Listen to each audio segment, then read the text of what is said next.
All right. We are back, folks. We are live on YouTube right now. For those persons who are joining us on YouTube, we again are experiencing technical difficulties, and so we will have to use this YouTube platform this afternoon. I'm asking that those persons who are on YouTube share the stream in your groups. Let your friends and family know that we are live on YouTube and we're not getting to Facebook today. We have some real issues with Facebook, so we are going to be using YouTube this afternoon, folks. As usual, let me start by saying welcome to those persons joining us here in Guyana. Let's unpack, folks.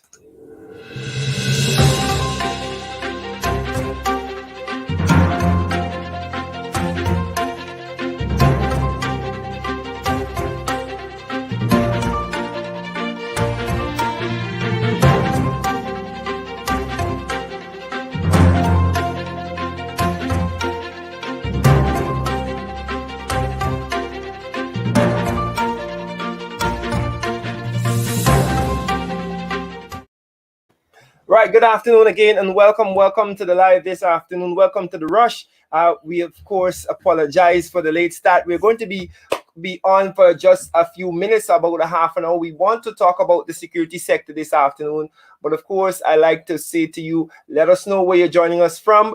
Our friends on YouTube, leave a comment, leave a like, leave a subscribe to the YouTube page. Share this link right now. Share this link because, as I said to you, we are experiencing some issues with our Facebook channel. So we are only on YouTube this afternoon. We're asking persons to share the live stream. Some real difficulties with Facebook, but we're not going to worry. We're going to push ahead this afternoon, and we're going to ask that you share the live stream this afternoon. Share the live stream. Share so others can know that we are ready to go. We are ready to go. All right, so sorry about that. Yes, we're going to be having a conversation with Miss 𝐓𝐡𝐞 𝐑𝐮𝐬𝐡, our Shadow Minister of Public Security or Home Affairs, as it is called. We're going to be doing that, but we're going to be also talking about a number of other things in and around Guyana in terms of the news. So let us know where you're joining us from before we start. For those persons on YouTube, those persons on Facebook, let us know where you're joining us from today as we bring to you the credible and valid information. My name is Randolph Critchlow, and we're happy, of course, to have you here. Let me share a few more places before the program gets started. Let me share a few more places before we get started today, folks. We're always happy to have you, on the program. So don't be shy, share the live stream. Don't be shy, share the live stream. Thank you very much for joining us today. Let us know where you're joining us from all over the world. Let us know where you're joining us from all over the world today. Thank you very much for being a part of the broadcast this afternoon. As I said to you, we will be assessing the security sector today.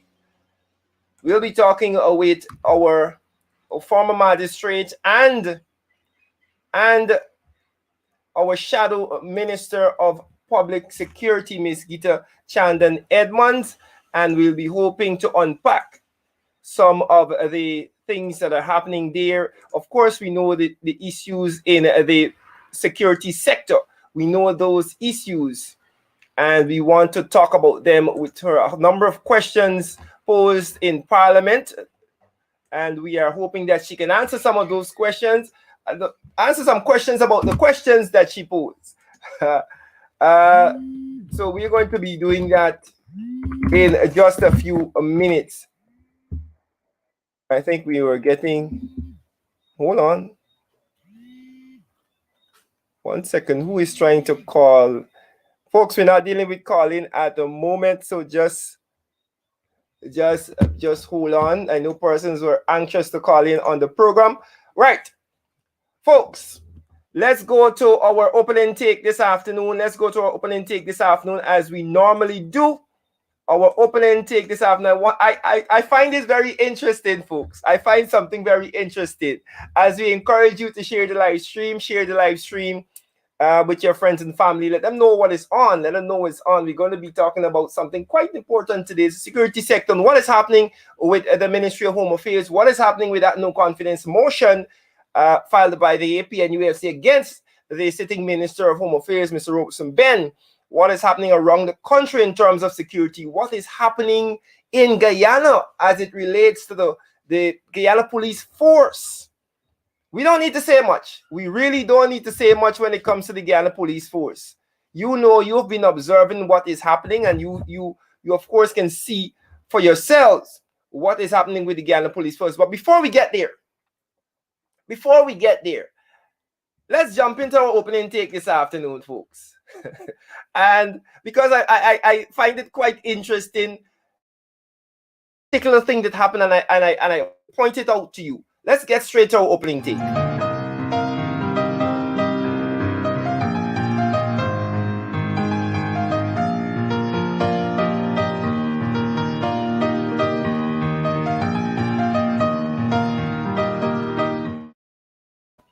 Right, folks. Our opening take this afternoon has to do with this. Rising fuel prices hit local businesses hard. Georgetown Chamber of Commerce. The same Georgetown Chamber of Commerce that highlighted the fact that there was rise in crime. Folks, it is a fact. Everything has gone up. Every single thing has gone up. Crime is on the increase. Food prices are on the increase. Gas prices on the increase. Fuel prices generally, not only gas, diesel, kerosene. All of these things are on the increase. And so my opening take this afternoon has to do with news outfits masquerading as if they are independent. It's quite a dangerous thing. This case in point, we have Newsroom Guyana, Newsroom GY, news outfits that are masquerading as if they are independent. And I say this because this particular story was posted by Newsroom. This particular story was posted by Newsroom. This particular story, many would have said to us, allegedly angered the PPP, angered the top brasses in the government. So, of course, Newsroom has long been known to be carrying the news with a slant that favors the PPP. And you don't need to wonder why this is so.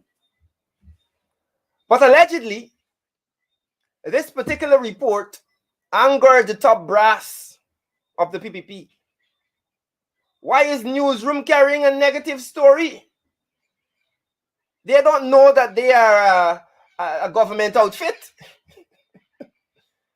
Doesn't Newsroom know that they are a government outfit? Why are they carrying a negative story?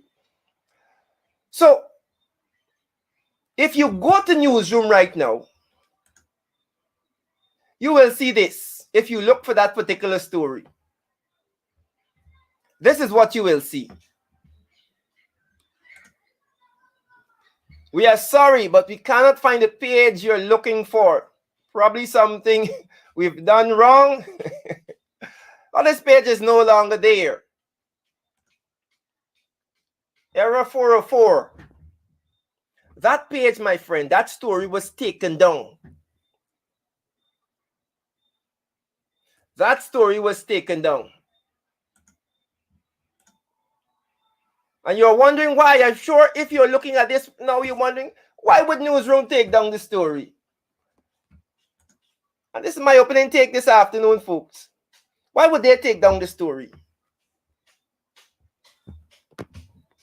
Obviously, this story paints the government in a bad light. This was a government that promised everything, the moon and the stars. $50,000 for public servants. $50,000 for school children. 50,000 jobs. 50,000 house lots. I don't know if you're picking up a trend as yet. This was the PPP was the administration that promised the moon and the stars. 2 budgets passed and the public servants' salary can't increase as yet. So, allegedly, Newsroom was asked to take this story down. They were asked to pull it down. And for those who don't know, because it's public knowledge, Newsroom is an outfit out of the 𝐸networks company. The internet provider, 𝐸networks, they are the parent company for Newsroom. 𝐸networks is owned by 𝐓𝐡𝐞 Prasad. Same 𝐓𝐡𝐞 Prasad, who is the sister of a sitting minister. Sorry, the brother of a sitting minister, who has a sister in government. This is a family not strange or unknown to political life. Sure, you knew about Ripudaman Prasad.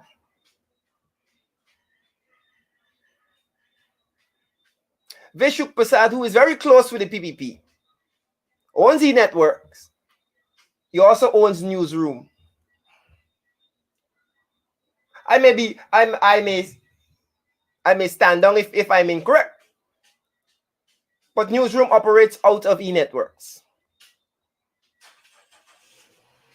So it's not very surprising why allegedly Newsroom was asked to take down this story. And that is the danger we have, folks. We have a government in place that is intent on controlling all aspects of the media. This is why you see them running behind social media persons telling them that they can't say this, they can't say that, because they don't want you to hear what is happening. This will never be posted in the Guyana Times. The Guyana Times is another government outfit. Of course, we know the state-owned newspaper would never post something like this. Newsroom, which is supposed to be independent, is obviously controlled. If the allegations are correct that they were asked to take down a story. But Newsroom needs to come out and say why this story is missing. Are the allegations correct? Let us know. Are the allegations correct, Newsroom? It's up to you to say. But if you go and look for this story right now, what you will find is this. That's what you will find. Sad situation. Very, very sad situation unfolding in our country, folks. Today we see, as we talk about this, as we talk about news agencies being muzzled, being asked to take down stories, we see social media commentators being arrested. As we talk about that, the former minister is being charged with cybercrime because she allegedly posted something.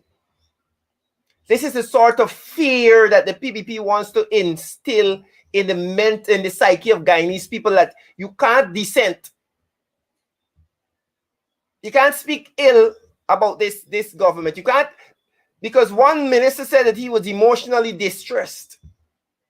And hence, a social media commentator, Gavin Matthews, was arrested.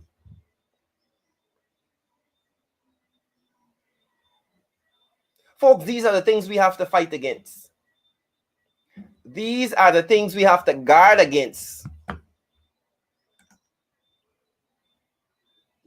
These are the things we have to guard against. We cannot allow this administration to continue to impinge on our rights. And slowly but surely, that is what they are doing. They are taking away our liberties piece by piece. So you should not know your fuel prices, right? The newsroom, wherever the story disappeared to, whoever told them to take it down, if somebody had to give the instruction to take down the story, because if you go to newsroom at this point in time, I don't know if it was put up back, but this is what you will see. Government doesn't want you to know what is happening. Fortunately, there is something called the internet.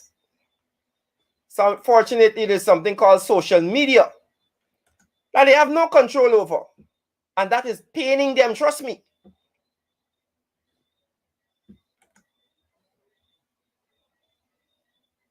Folks. Right? Let's move on, folks. We're supposed to be joined by the Shadow Minister of Home Affairs, Ms. Gita Chandan Edmonds, in just a few moments to talk security, folks. Because we need to talk security. There are so many things to unpack. So many things to unpack in the security sector.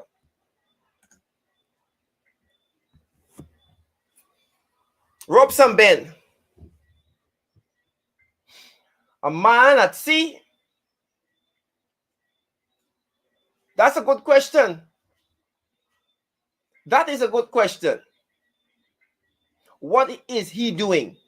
Let me lay this out for you folks. Let me just paint a picture of the shambles, the shambolic nature that we find ourselves in, this shambolic situation that we find ourselves in as it relates to the security sector. Let's talk about it. Last year, we saw what happened with the Henry Boys and Harris Singh.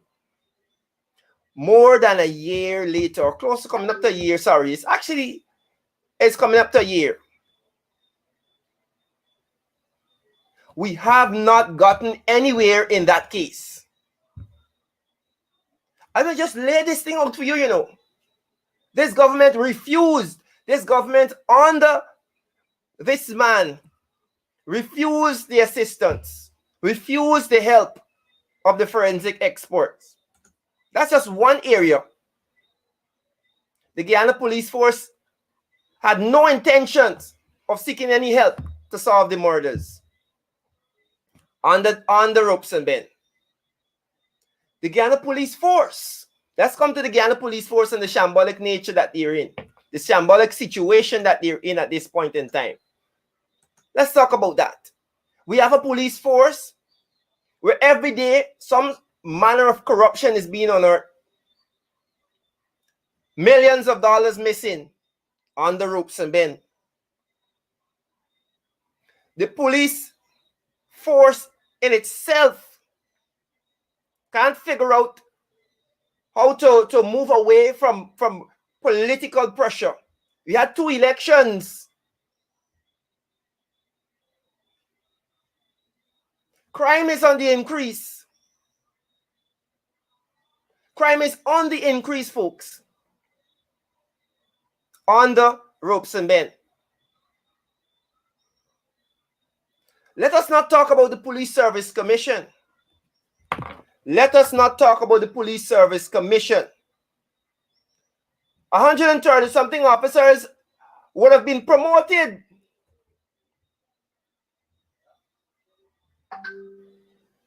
Would have been promoted. But this government has decided, you know what? We don't want those officers promoted. All of this happening on the Robson Ben's watch, you know. The government has decided that they will bring in a new new part of the arm of the police force, Regional Support Team Services, RSS. RSS, the sheer RSS. It doesn't even seem as if Robson Ben knows what is happening with that, because he didn't bring the bill to Parliament.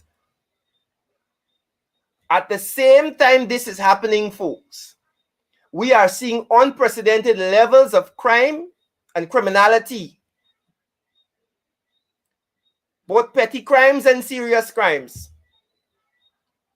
We see what is happening on our roadways, all under ropes and bend. I want you to ask yourself, look around the country and ask yourself, are you any bit safer? Or are we worse off since August 2nd as it relates to crime? The usually PPP aligned Georgetown Chamber of Commerce came out and asked, we need to meet with the Minister of Home Affairs. What is happening with the crime? What is happening with the crime? We need to meet with him. There's a serious crime surge. This is what the Georgetown Chamber of Commerce said. All under this man at sea. As we're saying all of that, we recognize that the Minister of Home Affairs is woefully at sea. He in a big ship sailing. You know the song Big Ship Sailing on the Ocean? It's Big Ben sailing on the ocean. Can't seem to find his way without a paddle. There's a movie Without a Paddle. And that is where we are, folks. I don't have words to describe it. I really don't. I want to invite in 𝐓𝐡𝐞 Edmonds in a few minutes to help me unpack what is really happening in the security sector. Hopefully, she can give us some insights on what at the parliamentary level is being done. So as we say this, we recognize, of course, that a no confidence motion was brought against Minister Ben. And we want to be able to talk about that also. I'm hoping that we can get her to come in anytime now. We operators are working on that, folks. We'll have a protracted show this afternoon. It wouldn't be the extended show because, as I said, we are still not live on YouTube. We're only live on Facebook. So our regular viewers who were looking for us, our apologies. Right? We are live on Facebook, and we are hoping that the Shadow Minister of Home Affairs can join us anytime soon so that we can unpack just for a few minutes what is happening in the security sector. Right? Let us work towards that. Our operators are doing that at the moment. And we're hoping that she comes in. But as we wait on her to come in, folks, as I said, share the live stream. We are still looking at what is happening. As I said to you, the former Minister of Housing, Miss Annette Ferguson, was recently, I think, charged with cybercrime. Let's go to that report because I want to bring that report to you. Let you hear what it is. As the persecution of your political opponents continue on the part of the PPP. Let's go to that. MP Ferguson granted self-bail in cybercrime case. So let's hear what that was all about. We can take this particular report here. Let me see if I can get that. Pause. I want you to hear that story. Before we bring in the Shadow Minister of Home Affairs, let's just take this story and then we will be talking with her in just a few moments. But let's bring in this story for you. We're picking up this story, of course, from News Source Guyana. Thank you very much to our friends over there at News Source for providing this here. Compliments of GTT. So let's hear this story. Opposition Member of Parliament Annette Ferguson is to face the local courts on a charge of using a computer system to humiliate someone. The legal advisor of the Guyana Police Force has recommended the charge, which falls under the Cybercrime Act. The charge stemmed from a complaint by a senior officer in the Guyana Defense Force who claimed that Ferguson caused him embarrassment and humiliation by allegedly sharing a post from a blog to her Facebook page, which accused him of being part of a killing squad. Ferguson was questioned by the police and denied the allegations. It is unclear whether the police investigation also included going after the alleged owner or writer of the offending blog that was allegedly shared. With the advice received, the Guyana Police Force has indicated that Ferguson will have to make her appearance soon. The opposition has accused the government of using the Cybercrime Act to silence its critics. The act was passed with full support of the APNU-AFC when it was in government. Right. Folks, if you're still seeing us on YouTube, thank you very much for being there. Somebody is saying that the live was cut, but let us know if you're still seeing us on YouTube. We're about ready to. The driver John, and I collect my change. Right. I open the door. Nobody here. I tell the driver. Right. I open the door. I see this man come out. This time Right. So, but that let's welcome in, as we are talking about the security sector and what is happening. Let's welcome the former magistrate and current MP on the opposition side, the Shadow Minister of Foreign Affairs, Ms. Geeta Chandon Edmond. So we're sure to the rush this afternoon. Welcome in, MP. Good afternoon to you. Hi, good afternoon. All right, thank you very much for joining us. I think we were having some technical difficulties. I was trying to log on for quite a while now. Okay. But I was having some difficulties. I apologize for the lighting. No, it's all right. We're seeing you perfectly. We're seeing you fine. Let's jump in because we're a little pressed for time. As I said, apologies to our usual audience. We are only live on YouTube right now, but we will definitely show the program at a later time on our Facebook pages. And let me jump in because I was talking before you came on, MP, about the security sector and why it is, and outlining to our viewers why it is that the opposition felt it necessary to bring a no confidence motion against the Minister of Home Affairs, Mr. Robeson Ben. We don't need to recount all of that, but I want to hear from your point of view how necessary this was, this no confidence motion. All right, Randy, thanks for that question. Like you and like your viewers, the APNU AFC, we've taken note of the deteriorating security situation that's happening in our country. And this has been happening throughout our country. We are continuously receiving disturbing reports on the state of affairs, more particularly in relation to human safety and public security. And we have observed that there is fear. The fear is manifested in all sections of society. And without a doubt, Randy, and I'm sure you will agree with me, your viewers will agree with me, that we have certainly returned to the dark days, which were significantly absent during the era of the coalition rule, which was during the period 2015 to 2020. And from everything that I've observed, I've concluded that we are in a security crisis. We, like all right-minded citizens, we are horrified about the current state of affairs. We've been sounding these alarms, Randy, since the execution of the Henry Boys and Harry Singh. And ever since the started development, the situation has gotten only worse. I mean, since August 2020, we have seen brutal execution. I'm gonna tell you some of the things that are very obvious, but I think it's necessary for me to tell you some of the infractions that we have witnessed so that you and your viewers can understand the basis on which we filed this no confidence motion.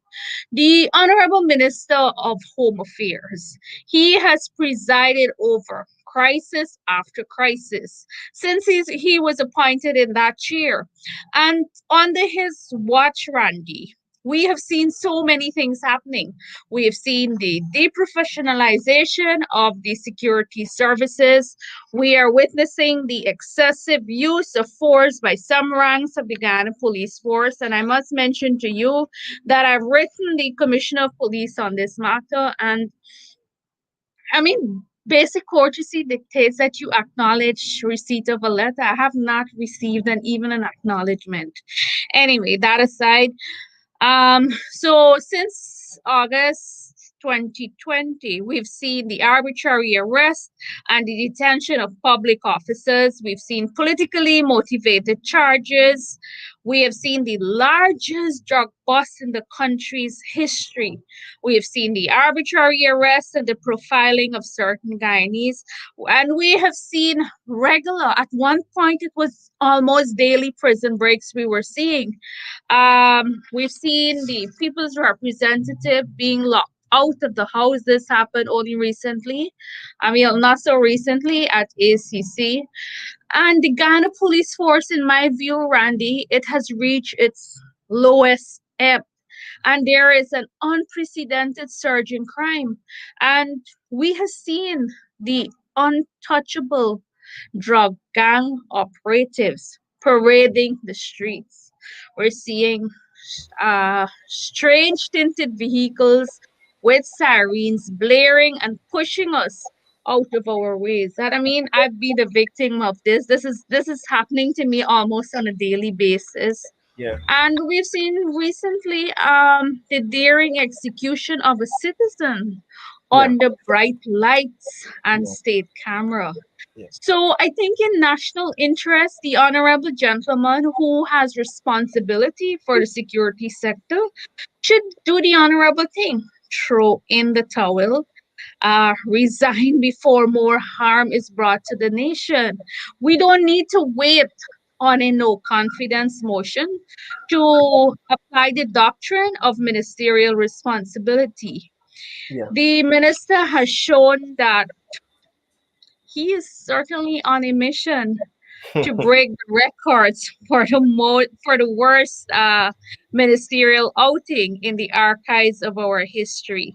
I Yeah. mean, if in less than a year, this much catastrophe can be produced, I don't know what will happen in the near future. I So that coupled with many other reasons and factors that were taken into account. And this was also based on the call by our representatives that they no longer feel safe. And that was the basis for us tabling a no confidence against the Minister of Home Affairs. Right. Thank you. And I am happy that you outlined all of those areas. I have I tried to do it before you came on. I called it shambolic nature in which the Ghana police force would have been run for the last year or so. But let me point to this. This is something that I find very interesting. In the midst of all that has happened, the PPP has tried to deny the fact that there is a surge in crime, and at the same time they are trying to justify the institution of a regional supports team service, RSS. And one may ask, if there isn't a surge in crime, why is this additional arm or additional part of the police force necessary? And one may also ask whether or not the Minister of Home Affairs is part and parcel of this, because if I am not mistaken, he wasn't the one that brought this bill to Parliament. Your thoughts on that, and how do you feel as the Shadow Minister of Home Affairs about this additional arm, this RSS? All right. That's a double barrel question, but let me start with the RSS question. This revelation, and I use the word revelation here, Randy, on purpose. We were never made aware of this and the setting up of this unit. We do not know if the regional security teams will fall within or outside of the formal structure of the Ghana Defense Force and the Ghana Police Force. We don't know anything about the command structure, the criteria for selection of the members of these teams. And we don't even know the numbers. I know we cannot know the members of the team for security reasons, obviously, but we don't know if there is any consideration or consideration is being given to amend the Police Act or the Defense Act to facilitate the creation of this unit to ensure that that there is legal conformity.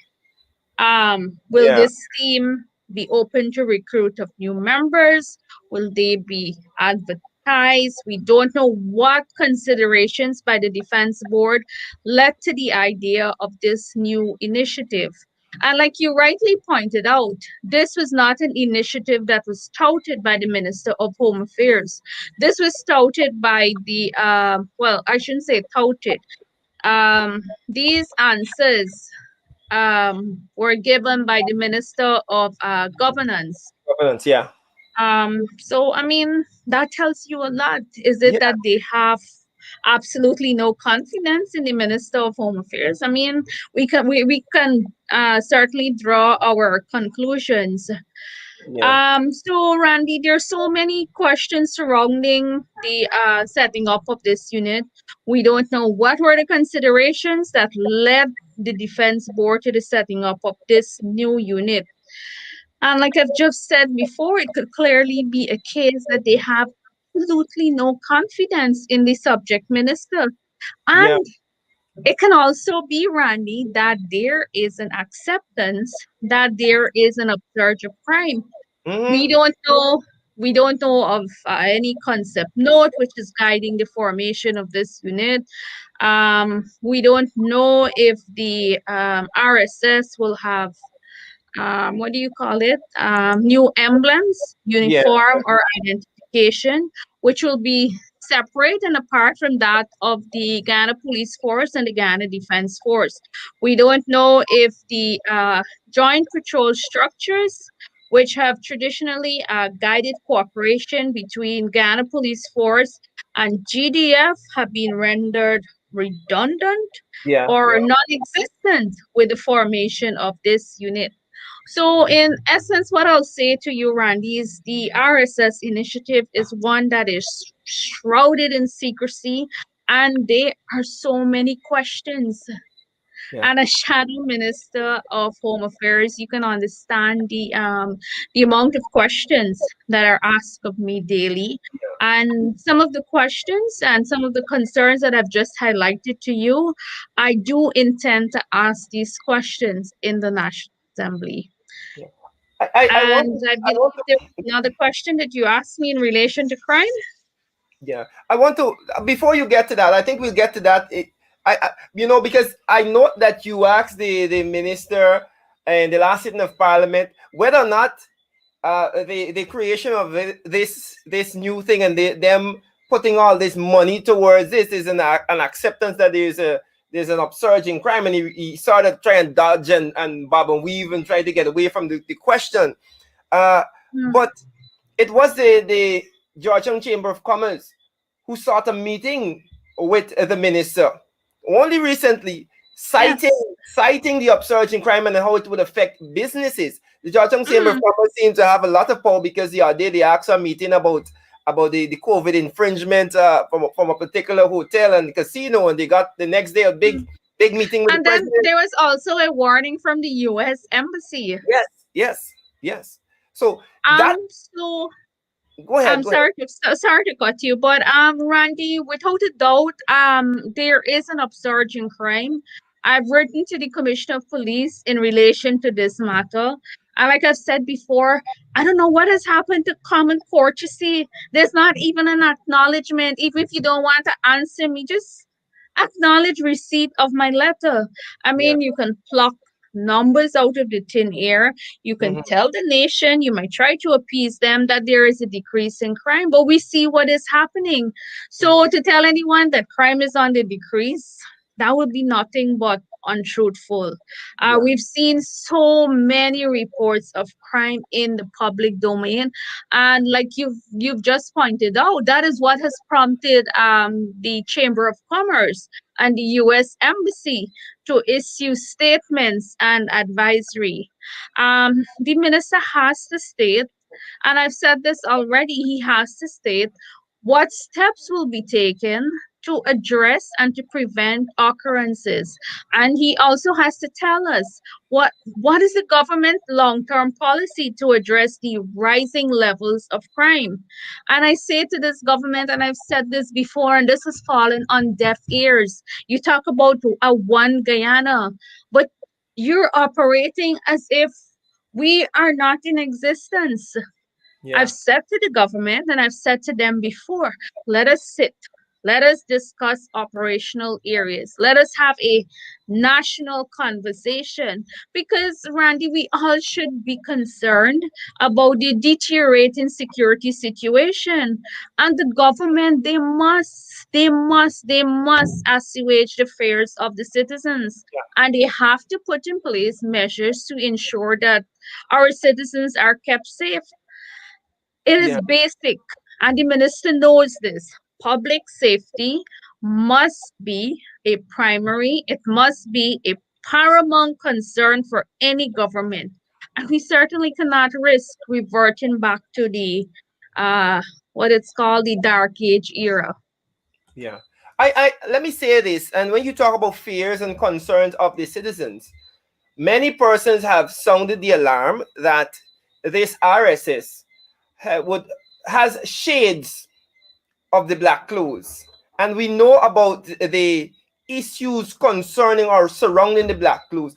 Are you concerned, as the shadow minister of Home Affairs, that the RSS may morph and take us back to the situation where we had the black clothes and we had, because that, let me tell you, as a Guyanese, that doesn't make me feel safe, knowing that there is this arm of the police force that is acting, it might be acting outside of the norm, doesn't make me feel safe. How concerned are you about that?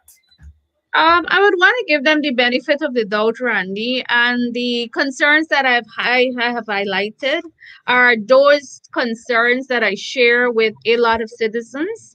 I will table those questions, and I'll give the government the benefit of the doubt of answering those questions. Based on their responses, I think then I'll be in a better position to answer that question or to make a determination. Well, I'm bringing But it to I know you what because are the speculations out yes, there, but I'm a legally trained person.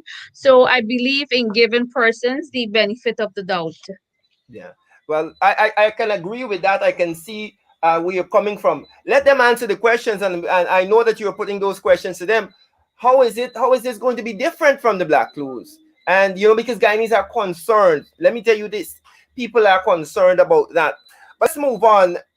Uh, if we look at the United States of America and a lot of the advanced countries in the world, they have moved to a place where there is some amount of police accountability through the use of body cameras. Uh, I know there was that issue brought up recently. That was brought up recently. What can you tell us about this as we move forward? Is the Guyana Police Force looking to do this, and what are your thoughts and views on that? All right. What I want to say to you, Randy, is that I am an advocate for the use of this technology. The usage of body cameras, if it is done with the right support and structures, um, can be extremely beneficial not only to the society but to the Guyana Police Force. But Hmm. if structures are absent, it's going to be a total disaster. There will be total chaos. For example, if a police rank wearing a body camera shoots a suspect, who determines whether the footage shall be released? What protocols are in place to ensure that the police rank does not tamper with the body cameras? And I've tabled questions along these lines. These questions have already been tabled. And this is arisen out of the shooting of Peter Headley. I don't have to rehash the matter in relation to that. I think you're fairly aware of that matter. Yeah, Um, but I can briefly run you through a couple of the questions that I've tabled to the House in relation to this matter, yeah, I because the would love use that. of body camera, it is generating a lot of concern and interest. People are asking me, I think there are public statements that the body cameras are already in use. So people are saying, what percentage of police officers are outfitted with body cameras as part of their official uniform? Are there protocols and procedures governing the use of these body cameras? And my biggest question, Randy, is having regard to the absence of legislation or regulation that governs the protected information that is recorded on the body camera. What is the procedure? What is the protocol that governs this protected information, that governs its storage and Yeah, access, etc.? And yeah, we need to know if the officers who are already outfitted with these body cameras, they have received the necessary comprehensive training. And if the minister or the acting commissioner of police, yes, my next question will be, we need to know the areas of training received. yeah, We need to know what are the SOPs, etc. yeah. So these questions have been submitted to the National Assembly. Okay, and I'm happy that you're on the ball with that, because I believe that this is something that we do need. But as you said, the framework for it needs to be laid, because you don't want to just put body cameras and then we don't know what are the legal framework that are in place. And as it relates right now, there's no regulation. There's no law governing that. Yeah, And right now, I've been toying with the idea whether I should present some sort of bill to the House to govern that, because I mean it's a matter of concern, and we yeah, need to ensure that the cameras, I mean, for all intents and purposes, they are used for the purposes that they are intended for. yeah, yeah, yeah. And we have seen tons and tons of police footages from body cameras that are used to both to incriminate the persons being sought by the police, and Hmm. in many cases show where the police would have erred. And this sort of Yes. accountability is necessary. Mhm. As I say that, I know that we have also in Guyana over the last few months seen quite a lot of footages shot by police officers of persons who were resisting arrest. And Mhm. permit me to ask you, as a former magistrate, uh, and sort of advise persons on that aspect of it. If the police comes to arrest me, what is my role? What is my position? Their basic SOPs in relation to a officer making arrest. I mean, it is very basic. They have to state their name, their rank, Mm-hmm. they're attached to which division, etc., and the reason why they're making the arrest. So they just can't willy nilly just pick you up and Yeah, just drag you to a station. So there's a procedure, yeah. and I mean that is very, very, very basic. I I think that's understand. probably one of the first or courses they're taught when they go through their formal training. Okay, and I'm happy you clarified that. But I mean, as a citizen looking on, you started. There's two sides of the coin for me. Mm-hmm. I don't believe that persons should resist arrest in the manner that I see them resisting. I think that causes you more problems later down.